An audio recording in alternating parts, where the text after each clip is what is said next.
ॐ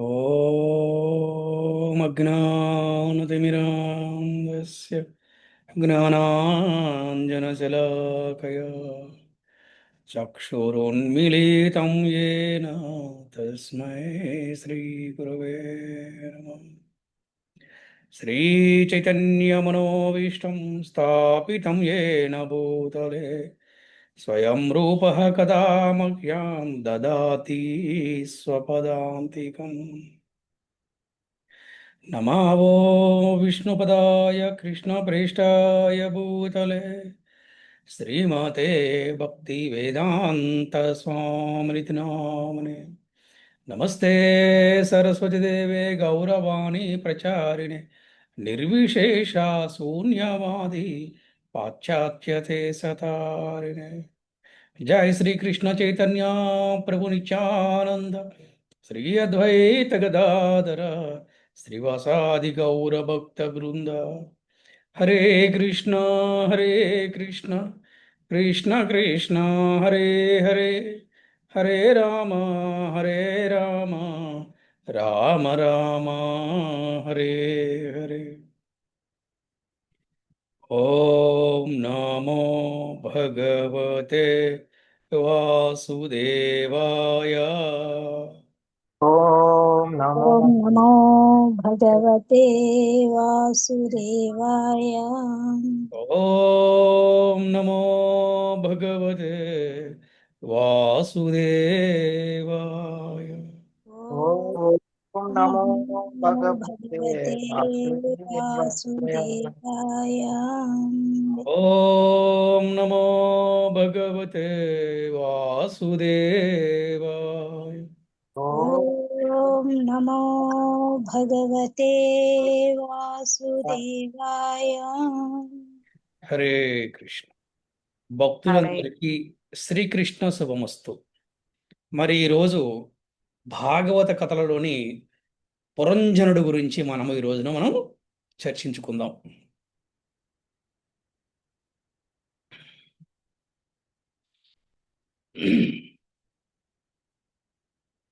ఈ భౌతికమైన జగత్తులో నిజమైన బుద్ధిని మరుగుపరిచేదే మహామోహం ఒకటి ఉన్నది. బుద్ధిని నశింపజేస్తుంది అన్నమాట. అదే కొంత లాభము కొరకు తీవ్రమైన పరిశ్రమ చేయగోరే లక్షణము. ఎంత? కొంత లాభం కోసం ఎక్కువ కష్టపడుతుంటారనమాట. చిన్ని లాభం కోసం పెద్ద లాభాన్ని వదిలేసుకుంటారనమాట. అది అయితే ఈ చిన్ని లాభము త్వరగా రావచ్చు, కానీ అది మళ్ళీ వెళ్ళిపోతుంది అనమాట. పెద్ద లాభము కొద్దిగా లేట్ అవుతుంది, కానీ స్థిరంగా ఉంటుంది అనమాట. ఇదే మోహము అన్నారు. దీన్నే మరి మహామోహం అన్నారనమాట. దీనివల్ల బుద్ధి నశిస్తుందంట. రజోగుణయుతుడైన వ్యక్తి ఏదో కొంత లాభాన్ని పొందడానికే తీవ్రంగా కష్టపడతాడు. ఆ లాభాన్ని తాను శాశ్వతంగా అనుభవించలేనని కూడా తనకు తెలుసు. తాను చేసే పనితో పోలిస్తే అనుభవించే లాభము చాలా తక్కువగా ఉంటుంది. అయినా కూడా అతనికి అదే చేయాలనిపిస్తూ ఉంటుంది అనమాట. ఒక మనిషి ధనవంతుడిగా జన్మించవచ్చు. ఇల్లు, కారు, చక్కని గృహోపకరణాలు వంటివి పొందాలంటే ఏళ్ల తరబడి కష్టించి పనిచేయవలసి వస్తుంది. ఇటువంటి కష్టాన్ని ఓర్చుకోకుండా, ఎటువంటి కష్టం పడకుండా ఈ భౌతిక జగత్తులో సుఖము అనే అవకాశమే లేదు. నిజానికి అసలు ఈ భౌతిక జగత్తులో సుఖమే లేదు. ఏదైతే సుఖమని భావిస్తామో దాని నీడలాగానే కష్టం కూడా ఉంటుందంట కదా. ఇదే ఈ భౌతిక జగత్తు యొక్క స్వభావము. మరి ఈ భౌతిక జగత్ అంటే మీకు అర్థమే ఉంటుంది కదా. ఇదే ఈ యొక్క ప్రస్తుతం మనం ఉన్నటువంటి భూలోకము. అంటే ఒక భూలోకమే కాదు, ఇంకా కొన్ని లోకాలు ఉన్నాయి, అవి కూడా భౌతిక జగత్తే. కానీ ఇక్కడ మనం ఉన్నాం కాబట్టి దీని గురించి చెప్పుకుంటున్నాం అన్నమాట. అయితే మరి వైష్ణవులు కూడా భక్తి యోగములో అనేకమైన తపస్సులు చేస్తారు కదా, వారికి భౌతికమైన వ్యక్తులకి తేడా ఏమిటి అని ఎవరైనా ప్రశ్నించవచ్చు. ఇది చాలా మందికి ఉండే ప్రశ్న అన్నమాట. అంటే భక్తులకి కష్టాలు ఉన్నాయి, భక్తులు కాని వారికి కూడా కష్టాలు ఉన్నాయి కదా, తేడా ఏమిటి అని ప్రశ్న రావచ్చు. ఈ ప్రశ్నకి సమాధానం చెప్తుంది ఈరోజు మనకి భాగవతం. భక్తి ప్రారంభ దశలో కార్యక్రమాలు కఠినంగా కనిపించవచ్చు, కానీ భక్తిలో రుచి కలగానే అవి పరమ ప్రియమైన కార్యాలుగా మారతాయి. అంతేకాకుండా చివరికి పరమ ఆనందాన్ని ఇస్తాయి అన్నమాట. చూడండి, ఫర్ ఎగ్జాంపుల్ జపమాల తీసుకున్నారు. జపం చేసినప్పుడు చాలా కష్టంగా ఉంటుంది. ఏదో కొంచెం కష్టం, కొంచెం ఇష్టంగా జపం చేస్తూ ఉంటారు. కానీ అది చేస్తూ చేస్తూ చేస్తూ ఉండగానే నామ రుచి అంటారనమాట. ఎప్పుడైతే భగవంతుడి నామం పెట్టి రుచి పెరిగిందో అదేమవుతుందంటే కొంచెం ఇష్టం, కొంచెం కష్టం కాదు, అంత ఇష్టంగా మారిపోతుంది అనమాట. అప్పుడేమవుతుందంటే భగవంతుడి సేవలో అది కష్టమైంది కూడా చాలా ఇష్టంగా మారిపోతాయంట. అది భక్తులు కాని వాడికి తేడా అది. అదే భక్తులు కానివాడు ఏం చేస్తాడు, కష్టం వస్తే ఏడుస్తూ ఉంటాడు, నిందిస్తూ ఉంటాడు ఇతరుల్ని. కానీ భక్తులు ఏమనుకుంటే భక్తులు ఎప్పుడు కూడా సర్వకారణ కారకుడు భగవంతుడు. భగవంతుడు ఇష్టం ఏది ఉంటే జరుగుతుందన్నమాట. ఆశ్లిష్యవ పాదరతాం పినష్టు మాం ఆదర్శనాన్ మర్మాతం కరోతు వా యదా తదా వా విదదాతు లంపటో మత్రాననాదాస్తు సయేవ నాపరః. శ్రీకృష్ణుడే నాకు ప్రభువు, అన్యమైన ప్రభువు నేను ఎరుగను. అతడు తన పరిష్యంగములో నా ఎడ మోటుగా ప్రవర్తించినను, లేక దర్శనమొసగుగా హృదయమును కురంగదీసినను, అతడే నాకు ప్రాణనాథుడు. నిబంధనారహితముగా అతడే నా ప్రభు అయినందున దేన్నైనా దేన్నైనా చేయుటకు అతడు సర్వస్వతంత్రుడు. అంటే మన జీవితాన్ని భగవంతుడికి అర్పించాం.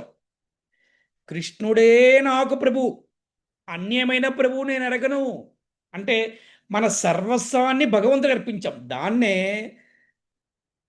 దాసత్వం అంటారు. అందుకే దాసు దాసి అంటే అదనమాట అర్థం. అందుకని భగవంతుడి సేవలో అది కష్టమైంది కూడా ఇష్టంగా మారిపోద్ది అనమాట. అంతేకాకుండా చివరికి పరమ ఆనందాన్ని ఇస్తాయంట. అంతేకాదు, జన్మ మృత్యు చక్రం నుండి విడుదల చేస్తాయంట. మోక్షం, గోలోక ప్రయాణం ప్రతి భక్తుడికి కూడా. ఇటువంటి అవకాశము ఈ భౌతిక జగత్తులు చేసే కార్యక్రమాలలో కానీ ఉండదు. ఈ లౌకికమైన కార్యాలలో, ఈ భౌతికమైన కార్యాలలో చిక్కుబడిన వారు సంసారంలోనే పరిభ్రమించవలసి ఉంటుంది. ఎలాగా? జన్మ మృత్యువు జరావ్యాధి, ఈ చక్రంలో తిరుగుతుండాల్సిందే. అందుకని ఈ భౌతిక జగత్తులో ఉన్నంత వరకు కష్ట పరంపర తప్పదు కదా. అంతే కదా, ఇక్కడ ఉన్నంత వరకు కష్టం అనేది తప్పదు కదా. అధోలోకము నుండి ఉన్నతమైన బ్రహ్మలోకం వరకు కూడా పరిస్థితి ఇంతేనంట.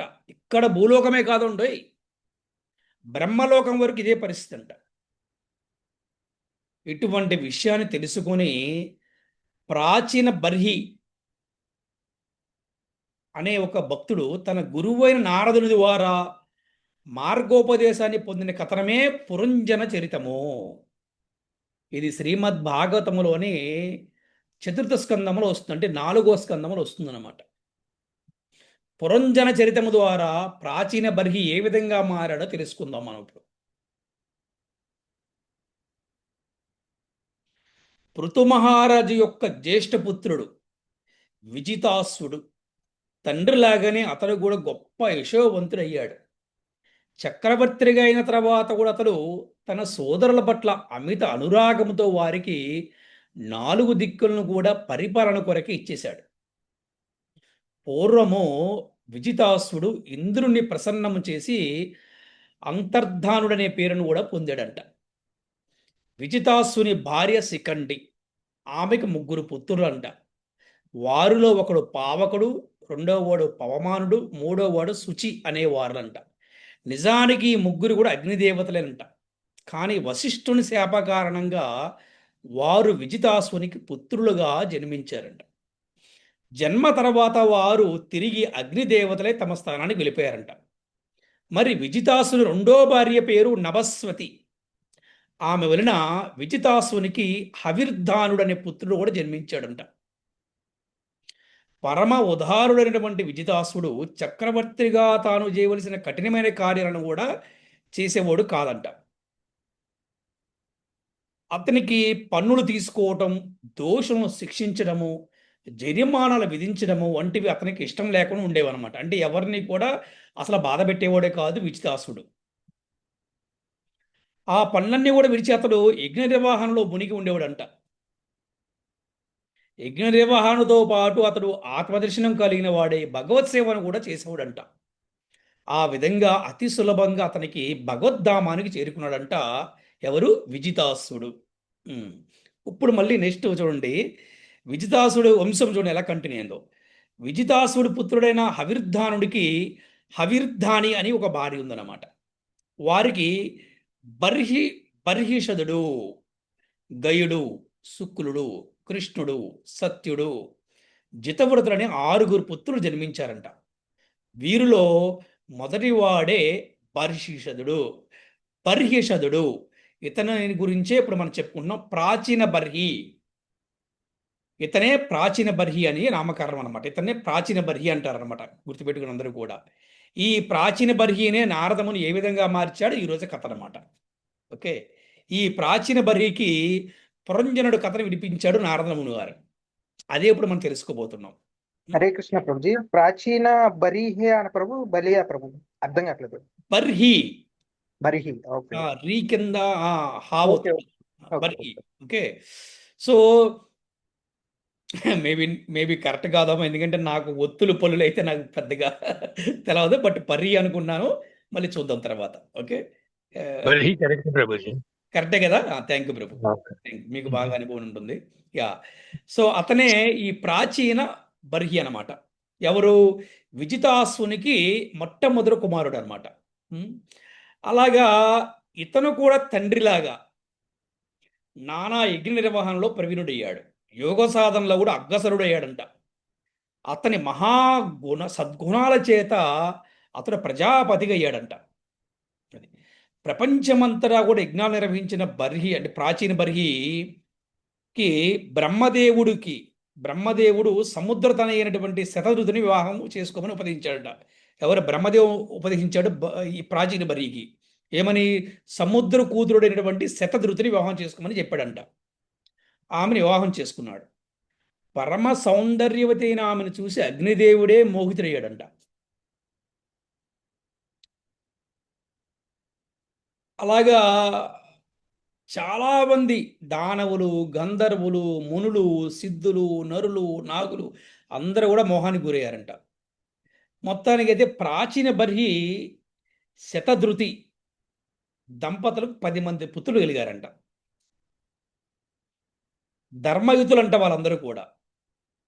వారే ప్రచేతుసులని పరిచిందారు. మనకి ప్రచేతుసులని కూడా మనం చెప్పుకుంటాం. వారు ప్రచేతుసులని పరిచిందారనమాట. వారు నోరు తిరగట్లేదు, ఇంకా ప్రాక్టీస్ చేయాలి. యుక్త వయసు రాగానే ప్రాచీన బర్హి వారిని వివాహం చేసుకోమని చెప్పాడు వాళ్ళకి. మొదట వారు తపస్సు చేద్దామని నిర్ణయించుకున్నారంట. అందువలన వారు పశ్చిమ దిక్కుగా బయలుదేరి దారిలో శివుణ్ణి కలుస్తున్నారంట. శివుడి యొక్క ఉపదేశం ద్వారా ఆ ప్రచేతసులు సంసార సాగరని వాళ్ళు విడిచిపెట్టేసి 10,000 సంవత్సరాల పాటు సముద్రం నిల్చొని ధ్యానం చేశారంట వాళ్ళు. ఆ విధంగా రాకుమారులు ఆ విధంగా భక్తి శ్రద్ధలతో భగవద్ధ్యానములు ఉండగా వారి తండ్రి మాత్రము నానా విధములైన కామ్యకరలు రతులై ఉండడం గమనించిన నారదుడు అతని పట్ల దయాళుడై మార్గోపదేశం చేయాలనుకున్నాడు. ఇది చాలా చాలా పాయింట్ ఇంపార్టెంట్, గుర్తుపెట్టుకోండి. ఆ, ఇక్కడ చూడండి, నానా విధమైనటువంటి కామ్యకర్మలలో రతుడయ్యాడు. ఇదిగోండి, ఇది చాలా మనకి ఇంపార్టెంట్. ఉన్నడు గమనించినటువంటి నారదుల వారు అతనికి మార్గదర్శోపదేశం చేయాలనుకున్నాడు. ఎస్, ఇక్కడ మనం తెలుసుకోవాలి, ఎంత గొప్ప భక్తులైనా ఒక ప్రామాణికమైన గురువు లేకపోతే, ఒక భక్తుల సాంగత్యం లేకపోతే ఏ విధంగా వారు నానా రకాలుగా నానా కార్యక్రమాల్లో వాళ్ళు ఎంగేజ్ అయిపోతారన్నమాట. దానివల్ల చాలా నష్టం.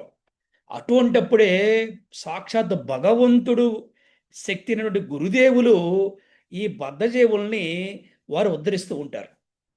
ఆ విధంగా చూడండి, ప్రాచీన బర్హి ఈ విధంగా మంచి వ్యక్తి అయినప్పటికీ, అతను ధర్మపాలు అయినప్పటికీ కూడా నానా రకమైన కామ్యకరలో అతను ఇన్వాల్వ్ అవుతున్నాడంట. అది చూసి నారదుడు అంటే దయాళుడు, అంటే ఎందుకన్నారంటే వైష్ణవుడు దయామయుడు, కరుణామయుడు అని చెప్పి అంటారనమాట. వైష్ణవుడు పరదుఃఖి దుఃఖ అంటారనమాట. అంటే ఎదుటి వాడి పరిస్థితి బాగలేకపోతే చూసి సహించలేక వాడికి సహాయం చేయడం కోసం వీరు ఇబ్బందులు కూడా పడుతుంటారనమాట. అది వైష్ణవ గొప్పతనం. అలాగే నారదుల వారు అతనికి మార్గోపదేశం చేయాలనుకున్నాడు, మంచి ఉపదేశం చేయాలనుకున్నాడు అనమాట. మరి ఈ ప్రాచీన బర్హి ఎవరు అంటే పూర్వవర్తం చేసుకుందాం. ఈ ప్రాచీన బర్హి మనం చెప్పుకున్నట్టుగా ఈయన అంటే విజిదాసుడు కొడుకే కాదు, ఇతను భక్త ధ్రువుని వంశంలోని వాడేనంట. గుర్తుపెట్టుకోండి, భక్త ధ్రువుడి యొక్క వంశంలో వాడే. అందుకే చెప్తారు, వంశంలో ఎవరికన్నా గనక హరిభక్తి ఉంటే తప్పకుండా వారి వంశంలో మళ్ళీ ఎవరికొరకు వస్తుందండి, గ్యారెంటీగా. అది సందేహం లేదనమాట. అది ఎన్ని తరాలు మనం చెప్పలేము, కానీ వస్తుందంట. అది ఆ విధంగా ఈ ప్రాచీన బర్హి భక్త ధ్రువుని వంశంలోని వాడే. మరి ధ్రువుడికి కూడా గురువు ఎవరంటే నారదుల వాడే. మరి తన శిష్యుని వంశంలో జన్మించినటువంటి ప్రాచీన బర్హి ఆ విధంగా కామ్య కర్మ కార్యక్రమాలలో ఇన్వాల్వ్ అవ్వటం నారదుడు నచ్చలేదు. అరే, ఎటువంటి వంశం, గొప్ప వంశం కదా, ఇటువంటి వంశంలో పుట్టినవాడు ఇలాగేంటి ఉన్నాడని చెప్పేసి నారదుల వారికి నచ్చలేదనమాట. అందుకే అతనికి తత్వబోధ చేయాలని నిశ్చయించుకున్నాడు నారదముని. అప్పుడు ప్రాచీన బర్హి దగ్గరికి నారదుల వారు వచ్చి ఈ విధంగా చెప్పాడనమాట. చూడండి, చాలా ఇంపార్టెంట్, అందరికీ అర్థం చేసుకోండి. రాజా భార్యాపుత్రులతో కలిసి ఉండి వారిని సంతృప్తిపరచడానికి ధనార్జనలో మునిగి ఉండే గృహమేది అంటే గృహస్థుడు తాను చేసే కార్యమే జీవిత చరమ లక్ష్యం అనుకుంటాడు. అంతే కదా? కరెక్టేనా నేను చెప్పింది? సమాజం అందరూ అట్లాగే ఉన్నారా లేదా? చెప్పండి ఎవరైనా మన క్లాస్లో. దాదాపు అవును అందరూ అర్థం గురుజీ, అవుతుంది. అదే. అంతే కదా? ఏమనుకుంటారు, అమ్మాయి అబ్బా నేను రిటైర్ అయిపోయానండి, సెటిల్ అయిపోయానండి. ఏంటి సెటిల్ అంటే చదువుకొని ఉద్యోగం తెచ్చుకొని పిల్లలు తెచ్చుకొని పిల్లలు పెళ్ళి అయిపోతుంది, అదే సెటిల్మెంట్. అది కాదు. కానీ అందరూ అదే అనుకుంటారు అనమాట. కానీ అది కాదు, చరమ లక్ష్యము అది కాదు. చరమ లక్ష్యం ఏంటంటే, నేను శరీరాన్ని కాదు, నేను ఆత్మని. ఇక్కడ ఉండేటువంటి ఇక్కడ ఉండడం కూడా భౌతికమైనది, ఇది తాత్కాలికమైనది. అందుకని శాశ్వతమైనటువంటి ధామానికి నేను వెళ్ళాలి. నేను ఆత్మదర్శనం చేసుకోవాలి, ఆ తర్వాత పరమాత్మ దర్శనం చేసుకోవాలి, భగవంతుని చేరుకోవాలనే ఒక చరమ లక్ష్యం ఉండాలంట. దాన్ని గోల్ అంటారనమాట. అందరూ అంటారు కదా, వాట్ ఈజ్ అవర్ గోల్ అని చెప్పి అడుగుతారు అందరూ. గోల్ సెట్టింగ్ అంటారు. డాక్టరు, ఇంజనీరు, లాయర్ అవ్వడం గోల్ సెట్టింగ్ కాదు. అవన్నీ కూడా భౌతికంగా ఇక్కడ ఉండబట్టి. అయితే ఈ భౌతికమైన జీవితంలో జీవించడం కోసం కొన్ని అవసరమే, కానీ దాని మీద ఆధారపడకూడదు. భగవంతుని మీద ఆధారపడి డాక్టర్ అవ్వచ్చు, ఇంజనీర్ అవ్వచ్చు, లేకపోతే యాక్టర్ అవ్వచ్చు, ఏదైనా కావచ్చు, కానీ భగవంతుని కేంద్రంగా చేసుకొని చేయాలని. సో అల్టిమేట్గా అందరి యొక్క లక్ష్యం ఏంటంటే భగవంతుని చేరుకుంటమే. కానీ భౌతికమైన వ్యక్తులు ఎలా ఉంటారంటే భార్య, పిల్లలు, మనవళ్ళు, మనవరాళ్ళు ఇలా ఉంటారన్నమాట. అందుకని జీవిత పరమార్థాన్ని తెలియక అటువంటి వాడు నానా యోనులలో పరిభ్రమిస్తూ ఉంటాడంట. తెలుసు కదా నానా యోనులు అంటే ఏంటి? తెలుసు కదా, యోని. స్త్రీ యొక్క యోని. ఒక్క మానవులే కాదు, పంది, కుక్క, నక్క, పక్షులు రకరకాల యోనుల్లో వాడు తిరుగుతూ ఉంటాడంట. ఎందుకు? ఇదే చర్మ లక్షణం అనుకుంటాడు కాబట్టి. ఏది? భార్య, పిల్లలు, కుటుంబం, ఇదే అనుకున్న వాడి పరిస్థితి ఏంటంటే నానా యోనులలో, నీచాతి నీచమైనటువంటి యోనులలో, కొన్నిసార్లు దెయ్యాల యోనుల్లో కూడా పుడతారంట. గుర్తుపెట్టు. ఆ, అది అందుకని ఇక్కడ చెప్తున్నాడు నారదుల వారు, నీవు కనికరం లేకుండా యజ్ఞస్థలిలో వధించిన పశువులను ఆకాశంలో ఒకసారి చూడు. తమకు కలిగించిన బాధకు ప్రతీకారాన్ని తీర్చుకోవడానికి అవి నీ మరణానికి ఎదురు చూస్తున్నాయి. దీన్నే కర్మ సిద్ధాంతం అంటారు, గుర్తుపెట్టుకోండి. ప్రతి యాక్షన్కి రియాక్షన్ ఉంటుందన్నమాట. తమ లోహమయమైన కొమ్ములతో అవి నీ దేహాన్ని చీల్చివేస్తాయి. నీకు అటువంటి ఘోరమైన బాధ తప్పదు. అందుకని ఓ ప్రాచీన బరి, నీకు ఒక పురాతన చరిత్ర నీకు చెబుతాను, విను. అదే పురంజనుని యొక్క చరిత్రము అని చెప్పాడనమాట నారదుల వారు. కొంతమందికి ఎలా చెప్పాలి అంటే గుండెకి హత్తుకునేలాగా కొన్ని కఠినంగా చెప్తేనే అర్థమవుతుంది. లౌక్యంగా చెప్తే అర్థం కాదు. అందుకే గురువు ఎప్పుడు ఎలా ఉంటారంటే, గురువుకు హృదయంలో ప్రేమ, చేతిలో దండ ఉంటుందన్నమాట. చూడండి, అయ్యా నువ్వు రాయ్యా, నువ్వు జపం చేయయ్యా, నువ్వు నియమాలు పాటించమని పర్లేదయ్యా, నువ్వు ఎలా అయినా ఉండొచ్చు అయ్యా, నువ్వు ఎప్పుడైనా టెంపుల్ రావచ్చు, ఎప్పుడైనా టెంపుల్కి వెళ్ళొచ్చయ్యా, నీ ఇష్టం వచ్చిన బట్టలు వేసుకోవచ్చు అని చెప్పలేదు ఇక నారదుల వారు. ఏం చెప్పారు? Straight forward. అవునా? ప్రతిదానికి యాక్షన్ ఉంటుంది. నువ్వు ఎన్ని యజ్ఞాలలో ఎన్ని పశువులు వధించావో అవన్నీ కూడా నీ మరణం కోసం ఎదురు చూస్తున్నాయి. అందుకని నీకు నేను ఇప్పుడు కథ చెప్తాను, అదే పురంజనుని యొక్క చరితం అని చెప్పడం మొదలుపెట్టాడు శ్రీ నారదుల వారు. చూద్దాం ఏ విధంగా చెప్పాడో. పూర్వము పురంజనుడనే రాజు ఉండేవాడంట. మహాకార్యాల చేత అతను ఎంతో ప్రసిద్ధి చెందాడు. అతనికి అవిజ్ఞాతుడనే మిత్రుడు కూడా ఉండేవాడంట. అతడు చేసే పనులేమిటో ఎవ్వరికీ కూడా తెలవదట. అలా ఫ్రెండ్ ఏం చేస్తాడో తెలవదు. చక్కని నివాస స్థానాన్ని పొందుదామనే ఉద్దేశంతో పురంజనుడు ప్రపంచమంతటా తిరిగాడట. అయినా తనకి పూర్తిగా నచ్చిన స్థానం ఏది కూడా తనకి కనపడలేదు. అయినా అతడు పట్టు విడవక తన ప్రయత్నాన్ని కొనసాగించాడు. ఒకసారి ఆ విధంగా వెదుగుతున్నప్పుడు అతనికి హిమాలయ దక్షిణ ప్రాంతంలో 9 ద్వారాలు కలిగినటువంటి సర్వలక్షణయుతమైనదైనటువంటి ఒక పురం కనపడింది. ఒక పురంలో ఒక నివాసం కనపడింది. అది సర్వశోభితంగా ఉందంట. ఎత్తైన ప్రాకారాలు, గవాక్షాలు, తోరణాలు కలిగినటువంటి ఆ పురంలో ఉద్యానవనాలు ఉన్నాయంట. అంటే మన పూల తోటలు ఉన్నాయన్నమాట. అలాగే నివాస స్థానాలు బంగారు, వెండి, లోహమయ శేఖరాలతో అలంకరణ ఉందంట. అలాగే బయట ఒక కొలను, అంటే ఒక స్విమ్మింగ్ పూల్ అంటారు అనమాట, అది ఉందంట. దాని చుట్టూ సుందరమైనటువంటి వృక్షాలు ఉన్నాయంట. ఆ విధంగా అందులో ఒక వనిత కూడా కనిపించిందంట. చూడండి, ఒక వనిత చూసారా? సో మాయ ఎలా అవుతుంది చూడండి. అందులో ఒక వనిత కూడా, ఇప్పుడు ఫామ్ హౌస్ అంటారు కదా చాలా మంది, అక్కడ ఒక వనిత కూడా కనిపించిందంట. ఆమె వెంట 10 మంది సేవకులు ఉన్నారంట. ఒక్కొక్క సేవకునికి వందలాది భార్యలు ఉన్నారంట. ఆ స్త్రీ 10 తలల పాముచే రక్షింపబడుచు కనిపించిందంట. ఆమె యోగ్యుడైన భర్తను పొందడానికి వేచి ఉన్నట్లు కనిపించిందంట. అత్యంత సౌందర్యవతి అయిన ఆమె సుకుమార దేహము ఎవరికైనా ఆకర్షణీయంగా కనిపిస్తుందంట. సిగ్గుతో నవ్వుతుందంట. ఆవిడి చూపు పురంజనుని హృదయంలో నేరుగా నాటుకున్నాయి. అంటే లవ్ ఎట్ ఫస్ట్ సైట్ అని చెప్పేసి ఆమెను అతడు పలకరించకుండా ఉండలేకపోయాడు. దగ్గరికి వెళ్ళాడు. ఓ కలువ కన్నులుదానా, నీవెవరువు? ఎవరి పుత్రికవు? ఇక్కడ ఏమి చేస్తున్నావు? ఈ 10 మంది సేవకులెవరు? వారిని అనుసరించున్నట్టు ఈ స్త్రీ జనం ఎవరు? నీ ముందు ఉన్నట్టు ఈ సర్పమేమిటి? నీ చూపులు నా మనసుని హరించాయి. నన్ను చేపట్టి నీ అనుగ్రహాన్ని కురిపించు, నన్ను నీ వాడిని చేసుకో అని అనేక విధాలుగా మాట్లాడాడంట. పురంజన మాటలకి సంతోషపడినటువంటి ఆ సుందరి ఇలా జవాబిచ్చిందంట. ఓ పురుష శ్రేష్ఠ, నాకు జన్మనిచ్చిన వారెవరో నాకు తెలవదు.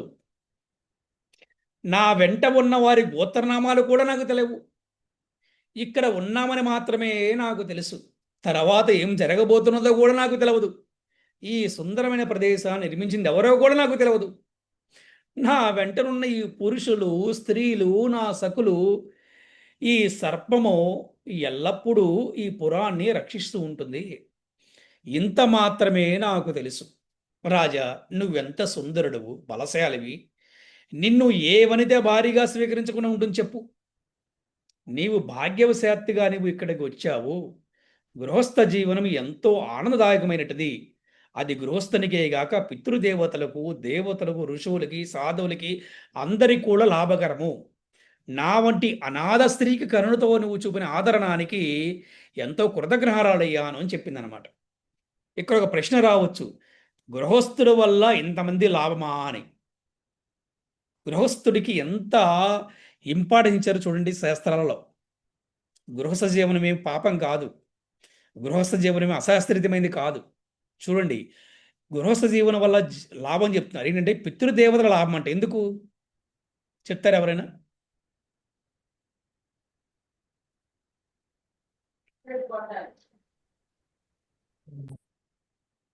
ఎవరు లేరా మన క్లాస్లో? చక్కగా పడుకున్నారా, నిద్రపోతున్నారా? లేదు గురూజీ. ఎందుకు లాభం చెప్పండి? పితృదేవతలకు ఎందుకు గృహస్థుల వల్ల లాభము?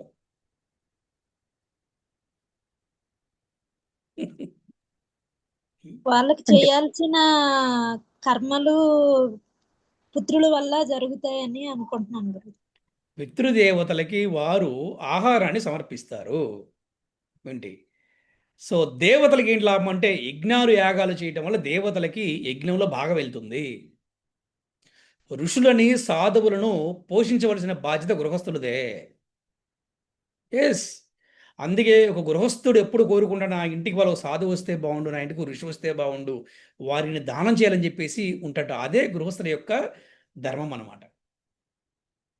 అది అలా చెప్తుంది అనమాట. నా వంటి అనాథ స్త్రీకి నువ్వు కరుణతో చూపించే ఆదరానికి నేను ఎంతో కృతజ్ఞరాలని చెప్పి చెప్పడం జరిగిందనమాట. ఆ విధంగా మొత్తానికి పురంజనుడు, ఆ సుందరి ఒకటయ్యారనమాట. అది ఆనందంతో 100 సంవత్సరాల కాలం గడిపేశారంట. ఎంత? 100 సంవత్సరాలు గడిపేశారంట. ఎండాకాలము ఆమెతో కలిసి కొనలో స్విమ్మింగ్ పూల్ ఆడుకునేవాడు. అలాగే పురంజనుడు నివసించే ఆ ఇంటికి 9 ద్వారాలు ఉన్నాయంట. వాటిలో 7 ద్వారాల పైన ఉన్నాయంట, 2 ద్వారాల కింద ఉన్నాయంట. వాటిలో 5 తూర్పు వైపునకు, ఇంకోటి ఉత్తర వైపునకు, ఇంకోటి దక్షిణ వైపుకి, మిగిలినవన్నీ పశ్చిమ వైపుకు ఉన్నాయంట. ఈ విధంగా పురంజనుడు దుమానుడనే మిత్రుడితో కలిసి విభ్రాజితమనే పురానికి వెళ్తుండేవాడు అంట అప్పుడప్పుడు.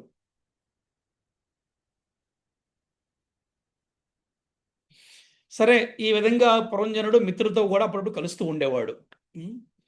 మొత్తానికి ఈ ద్వారం ద్వారా అతను బయటికి వెళ్తూ ఉంటాడు. రకరకాల ద్వారాలు ఉన్నాయి. ఈ విధంగా జరిగిపోతూ ఉంది.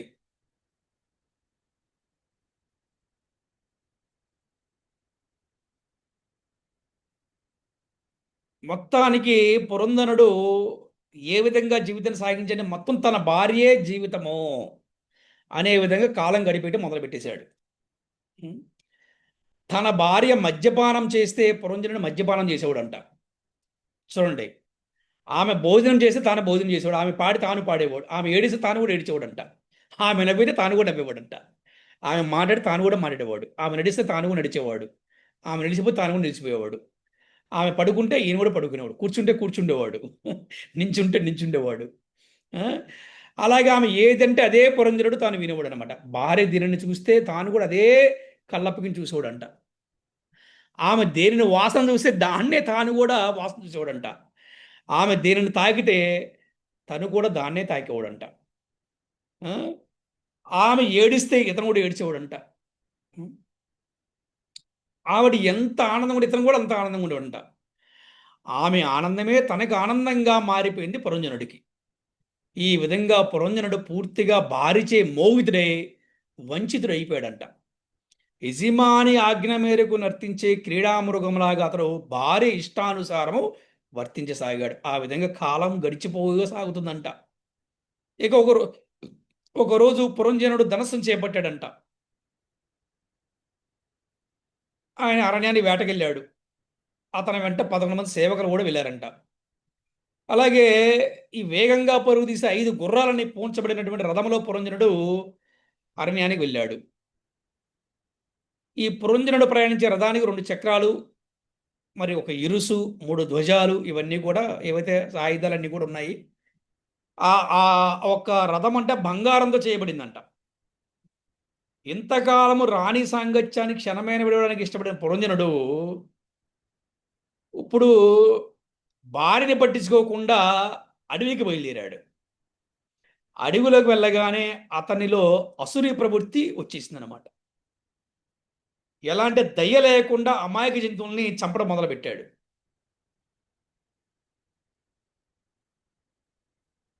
రాజు అడవిలో వేటాడడానికి కారణము క్రూర జంతువుల విజృంభణ నివారించడమే, లేదా తాను మాంసభక్షణలో ఇష్టం కలవాడైతే గనక జంతువులు వధించి అతను సంతృప్తిపరుచుకుంటాడు అనమాట. 2 కారణాలు రాజు వేటకి వెళ్తాం. క్రూర జంతువుల్ని చంపివేస్తారు వాళ్ళు, ఎందుకంటే అవి వచ్చి మానవులని ఇబ్బంది పెట్టకుండా కోసం. ఇంకా రెండవ రాజు ఎలా ఉండంటే వాడికి ఇష్టమైన జంతువుని చంపి తింటూ ఉంటాడనమాట. కానీ పురంజనుడు విచక్షణారహితంగా వేటాడుతున్నాడు. కుందేళ్ళు, వరహాలు అంటే పందులు, చాలా వాటిని వాడు జింకల్ని ఇలా చేస్తున్నాడు అనమాట. మొత్తానికి చివరికి అలిసిపోయాడు. అంతటితోటి అతను ఆపేసి మళ్ళీ తన ఇంటికి వెళ్ళిపోయాడు. ఆ తర్వాత చక్కగా స్నానం చేసి భోజనం చేసి విశ్రాంతి తీసుకున్నాడు. మళ్ళీ భోజన విశ్రాంతులు అయిపోగానే పూర్వశక్తి రంగానే మళ్ళీ పురంజనులో రతివాంఛ కలిగింది. వెంటనే రాణి దగ్గరికి వెళ్ళాడు. ఆమె చెలికత్తలతో రాణి యొక్క కుశలాన్ని అడిగాడు. కానీ రాణి నిర్వేదంతో నేలపై పడుకొని ఉంది. నేలపైన పరుపు కూడా వేసుకోలేదు. ఆమె అచ్చమ అవధూత ప్రవృత్తిని స్వీకరించింది. అది చూసిన పురంజన హృదయం క్షోభించింది. చూసారా, ఎంతో సుఖం అనిపించిన రాణి ఏమైంది, ఇక్కడ నేల మీద పడుకొని ఉందంట. కానీ ఇతనికి మాత్రం కోరిక వచ్చింది. ఆ టైంలో ఏం చేస్తుంది, తను కింద నేల మీద పడుకుంది, అవధూతలా ఉందంట ఆవిడ. సరే, ఆవిడ్ని సముదాయించాలని ప్రయత్నం చేశాడు. ఆమెకి అయినా కూడా తన చాచక్యంతో రాణి నెమ్మదిగా లేవదీసి ప్రేమతో ఆలింగనం చేసుకున్నాడు. తీయని మాటలతో చెప్పాడు, క్షమించమని అర్థించాడు. ఎందుకంటే చాలా వెళ్ళిపోయాడు కాబట్టి. నేను సేవకుణ్ణి, నువ్వే యజమానురాలు అని చెప్పి నమ్మబలిగాడు. ఏదో రకంగా ఆమె పట్ల ఎవరైనా తప్పుగా వ్యవహరిస్తే వారిని కఠినంగా శిక్షిస్తానని వాగ్దానం చేశాడు. ఏదో రకంగా ఆమెను మంచి చేసుకున్నాడు అనమాట. ఇన్ని సంవత్సరాల్లో ఈ విధంగా ఆమె దుఃఖంగా ఉండడం ఎప్పుడు కూడా చూడలేదని, అది చూడడం నాకు అసాధ్యమైందని మరీ మరీ చెప్పాడు. పురంజనుడి మాటలకు రాణి కరిగిపోయింది, బెట్టు విడిచిపెట్టింది. ఆ మొహంలో నవ్వులు వచ్చాయి. గుర్తుపెట్టుకోండి, ఇంట్లో భార్యలని భర్త ఏ విధంగా కరిగిస్తాడు కదా, అది అప్పటి నుంచే ఉంది, ఇప్పుడు కాదనమాట. కరెక్టేనా? ఎవరైనా ఎక్స్పీరియన్స్లు ఉన్నాయి ఇక్కడ?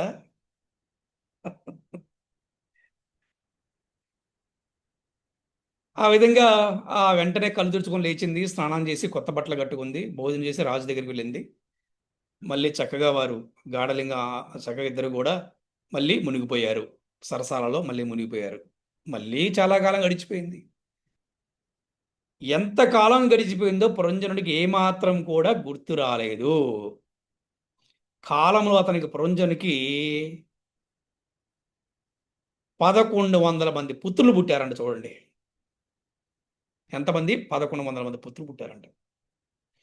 వారితో పాటు 110 అంటే 110 మంది పుత్రికలు కూడా కలిగారంట. అందరూ కూడా సద్గుణాలు కలిగిన వారే. యుక్త వయసు రాగానే పురంజనుడు తన పుత్రులకు యోగ్యులను కలినిచ్చి వివాహం చేశాడు. పుత్రికలకు ఉత్తములైన వరులతో వివాహం చేయించాడు.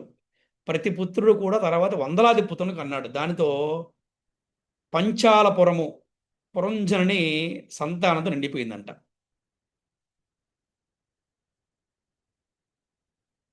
పుత్ర పౌత్రాభివృద్ధి కలిగిన పురంజనుడు వారి సుఖ సంతోషాలకై అనేక యజ్ఞాలు యాగాలు చేశారంట.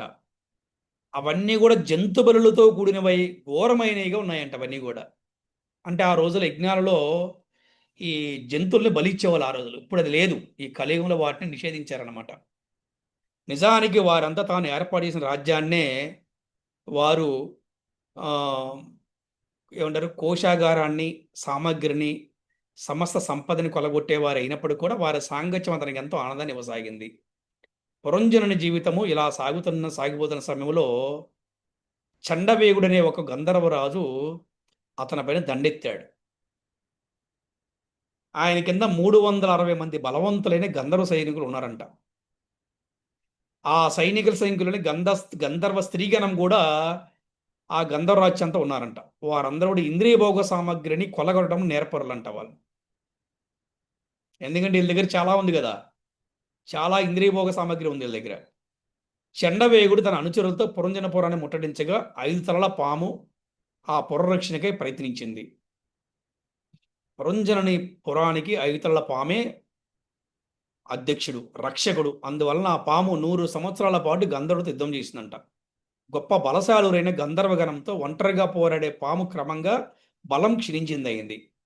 తమ సన్నిహిత మిత్రుడు క్షీణబలుడు కావడంతో పురంజనుడు అతని మిత్రులు కూడా చాలా కలవరపడ్డారనమాట. ఇది ఇంతవరకు ఈరోజు మనకి పురంజనుడు కథలో మొదటి భాగం. రెండో భాగం కంటిన్యూషన్ మనం రేపు చెప్పుకుంటాం. ఇక్కడ ఏంటి అంటే ఇందులో తెలుసుకోవాల్సింది ఏంటంటే ఎప్పుడు కూడా స్త్రీ వ్యామోహంలో పడిపోయి ఇంద్రియ భోగాలను ఉంటే ఏమవుతుంది అని చెప్పడం కోసం పురంజనుడి యొక్క కథ వృత్తాంతం అనేది అందరికి కూడా ఒక మంచి ఉదాహరణ అనమాట. ఇది మనం తెలుసుకుంటాం ఈ యొక్క కథలో. అలా గృహస్థులు ఎలా ఉండాలో మనం చెప్పుకున్నాము ఏంటి. ఇంకా ఈ రోజున మనం చాలా విషయాలు తెలుసుకున్నాం. అలాగే భౌతికమైన జగత్ ఎలా ఉంటుంది, ఈ భౌతికమైన జగత్తులో ఉంటే నష్టం ఏంటి, మరి ఆధ్యాత్మిక జగత్తు లాభం ఏంటి, అలాంటి విషయాలన్నీ కూడా మనము ఇవాళ చాలా చక్కగా చర్చించుకున్నాం మనందరం కూడా. ఇందులో మీకు ఎవరికైనా సందేహాలు ఉంటే అడగవచ్చు. అలాగే ఈరోజు కథలో మూరలేంటి, మీకు ఏమర్థమైంది కూడా మీరు చక్కగా తెలియచేయవచ్చు. ఎవరైనా ప్రయత్నించవచ్చు. హరే కృష్ణ.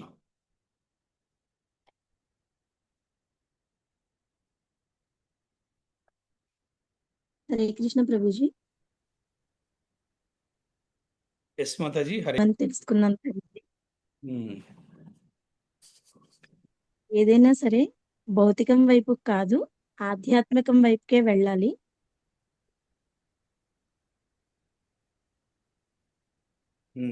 ఆ విషయం తెలుసుకున్నాను ప్రభుజీ. భగవంతునికి సేవ చేయడం ద్వారా తృప్తి అనేది వస్తుంది తప్ప భౌతిక విషయాల ద్వారా ఏ రకమైన సుఖము రాదు అనేటువంటి విషయం అర్థమైంది ప్రభుజీ. బాగా చెప్పారు. హరే కృష్ణ. భక్తులకు మధ్య తేడా ఏంటంటే ఏదైనా కష్టం వచ్చేటప్పుడు సామాన్యులు ఆందోళనకు గురవుతారు గురూజీ. అదే భక్తులైతే ఈ కష్టమైన పనినైనా గాని ఇది భగవంతుడు మనతో చేయించాలి, మన ద్వారా ఈ పని జరగాలి అనేది రాసి పెట్టుంది, భగవంతుడు మనతో ఈ పని చేయిస్తున్నారు అన్న ధైర్యంతో ముందుకెళ్తారని తెలుసుకున్నా గురూజీ. తర్వాత ఈ రోజు తెలుసుకున్నది ఏంటంటే మాయ అనేది మన కర్తవ్య బాధ్యతను మరిపించేస్తుంది అనేది అర్థమైంది గురించి. హరే కృష్ణ. హరే కృష్ణ. చాలా బాగా చెప్పారు. హరే కృష్ణ. క్లాస్ లో రెండు ముఖ్యంగా అర్థం చేసుకున్నాను ప్రభుజీ. ఒకటి భౌతికంగా అయినా ఆధ్యాత్మికంగా అయినా దుఃఖాలు అనేవి సర్వసాధారణం ప్రభుజీ. సో మనము ఎప్పుడైతే ఆధ్యాత్మికంగా ఉన్నామో ఆ కష్టాల నుండి బయటపడడానికి మనం ప్రయత్నం చేసినప్పటికీ వాటి నుండి బయటపడకపోతే భగవంతుడు ఒక గురువు రూపంలో మన దగ్గరికి పంపిస్తాడనేది ఈ రోజు నేను తెలుసుకున్నాను ప్రభుజీ. ఏ విధంగా అయితే ఈ ప్రాచీన బరిహి అంత ధర్మాత్ముడైనప్పటికీ మీరు చెప్పిన విధంగా కామ్య కర్మల్లో నిమగ్నం అయిపోయాడు. అవును. ఆధ్యాత్మికంగా చింతన మర్చిపోయి భౌతికమైన కార్యకర్మాల్లో నిమగ్నం అయిపోయినప్పుడు భగవంతుడు నారద ముని ద్వారా అతనికి ఒక రకమైన జ్ఞానాన్ని బోధించడానికి పంపించాడు ప్రభుజీ. ఏ విధంగా అయితే 5 సంవత్సరాల వయసులోనే ధ్రువ మహారాజుకి భగవంతుడు సాక్షాత్కారం కలిగినప్పటికీ ఆ యుద్ధంలో ఆ ధ్రువ మహారాజు మర్చిపోతాడు ప్రభుజీ. తన పంపుని చంపాడు అన్న క్రోధంలో ఆ యక్షులతో యుద్ధం చేసేటప్పుడు అతను మర్చిపోతాడు, నేనే సర్వము నేనే చెయ్యాలని. కానీ ఆ టైంలో కూడా మనకి గురువులు వచ్చి ఆయనకి నారాయణ మంత్రాన్ని ఉపదేశిస్తారు ప్రభుజీ. సేమ్ అదే సిచ్యువేషన్ ఇక్కడ కూడా నాకు గుర్తొచ్చింది ప్రభుజీ.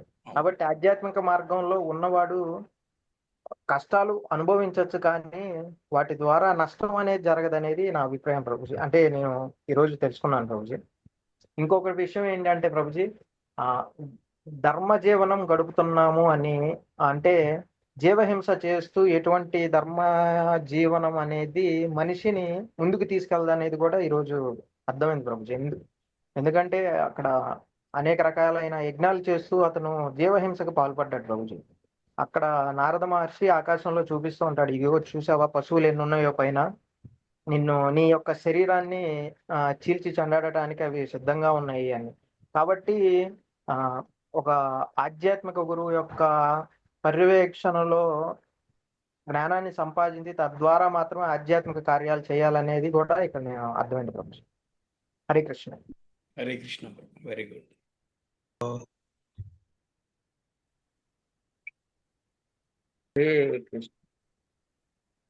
హరే కృష్ణ.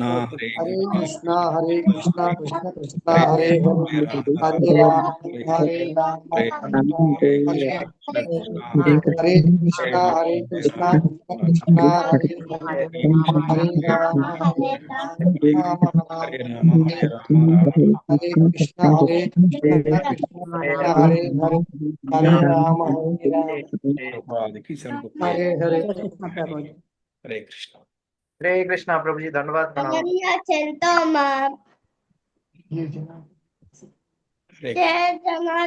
హరే కృష్ణ ప్రభు. దండవత్ ప్రణామాలు. హరే కృష్ణ ప్రభు. హరే కృష్ణ గురుజీ. దండవత్ ప్రణామాలు. హరే కృష్ణ. దండ ప్రణామం ప్రభు. హరే కృష్ణ. హరే కృష్ణ గురుజీ. దండవత్ ప్రణామాలు. హరే కృష్ణ గురుజీ. దండవత్ ప్రణామాలు. దండ ప్రణామం ప్రభు. హరే కృష్ణ. హరే కృష్ణ గురుజీ. దండవత్ ప్రణామం. Thank you Guruji. దండవత్ ప్రణామాలు.